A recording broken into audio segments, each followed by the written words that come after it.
अस्सलाम वालेकुम। 4 मार्च 2026 ईरानी बहरिया का एक जहाज़ जो इंडिया में नेवल मशक़ें करने गया था, वहाँ से वापस ईरान आते हुए रास्ते में श्रीलंका के करीब अमेरिकन आबदोज़ के जैसे ही रेंज में आता है वो उसको निशाना बनाती है और तैयारा तबाह हो जाता है। जो शिप था वो तबाह हो गया। उसमें 80+ जो हैं वो सिपाही ईरान के जो है शहीद हो चुके हैं और उसमें से आलमोस्ट 40 के करीब जो हैं वो लाशें जो हैं वो निकाली जा चुकी हैं।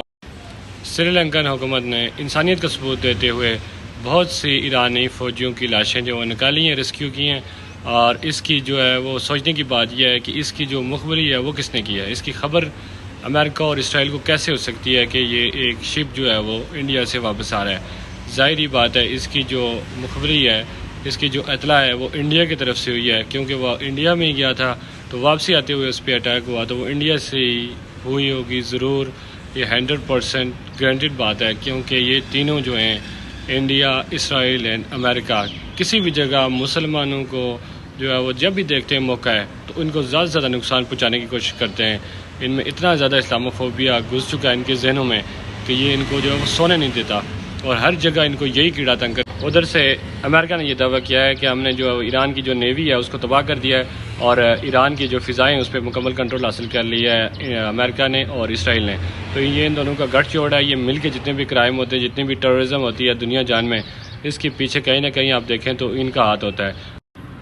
ईरान को दोनों तरफ इसराइल और अमेरिका दोनों के तगड़े हमलों का अभी निशाना बनाया जा रहा है। दोनों की ज़िद में है, हमले की ज़िद में है, दोनों के हमले की ज़िद में है।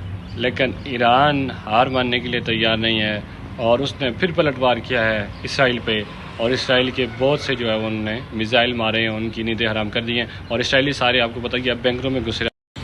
ईरान ने आबनाई हुर्मुज़ बंद की हुई है, वहाँ से कोई भी शिप गुजर नहीं सकता। दुनिया जान की जितनी भी एनर्जी होती है काफ़ी ज़्यादा, यानी कि उसका तकरीबन 30+ हिस्सा जो है वो आबनाई हुर्मुज़ से गुजरता है। पाकिस्तान को भी काफ़ी जो है क्रूड ऑयल वहाँ से मिलता है और दुनिया की दूसरी बड़ी जो ऑयल रिफाइनरी है इराक़ में वो भी बंद हो गई हुई है। अब उस पर भी आप देखें तो डायरेक्ट जो है अमेरिका का कंट्रोल है उस जो रिफाइनरी पे, जहाँ भी तेल होता है वहाँ US पहुँच जाता है।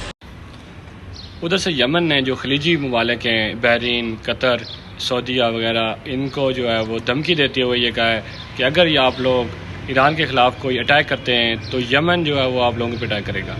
यमन अब उधर से यमन ने जो खलीजी ममालिक हैं, बहरीन, कतर, सऊदीया वगैरह, इनको जो है वो धमकी देते हुए ये कहा है कि अगर ये आप लोग ईरान के ख़िलाफ़ कोई अटैक करते हैं तो यमन जो है वो आप लोगों पर अटैक करेगा। यमन अब खुल के ईरान की सपोर्ट में आ गया हुआ है कि ये जो खलीजी ममालिक हैं अगर इन्होंने कोई अटैक किया ईरान पे तो ये यमन इन पे अटैक करेगा और यमन इनके बिल्कुल साथ है तो वो इनको ज़्यादा नुकसान पहुंचा सकता है, क्योंकि इनकी इकॉनमी भी तगड़ी है और यहाँ पे काफ़ी ज़्यादा लोग भी रहते हैं कि ये सेफ़ कंट्रीज़ हैं। लेकिन यहाँ पे जब अटैक होगा तो इनकी बड़ी तबाही फैलेगी और इनको बड़ा ज़्यादा नुकसान हो सकता है। इस वजह से ये ईरान से अटैक नहीं करेंगे, ईरान पर अटैक करने से ये बाज रहेंगे।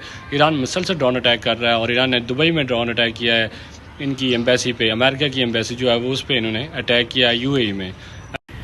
कराची में जो एम्बेसी थी वो प्रोटेस्ट की वजह से बंद हो गई। उसमें आपको पता है कितने ज़्यादा लोगों को जो है वो मारा गया है, शहीद किया गया है।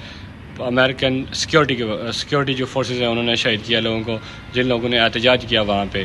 तो ये एम्बेसी फ़िलहाल के लिए क्लोज़ हो गई है। इराक़ वाली एम्बेसी भी क्लोज़ है और बहरीन वाली एम्बेसी भी क्लोज़ हो चुकी है।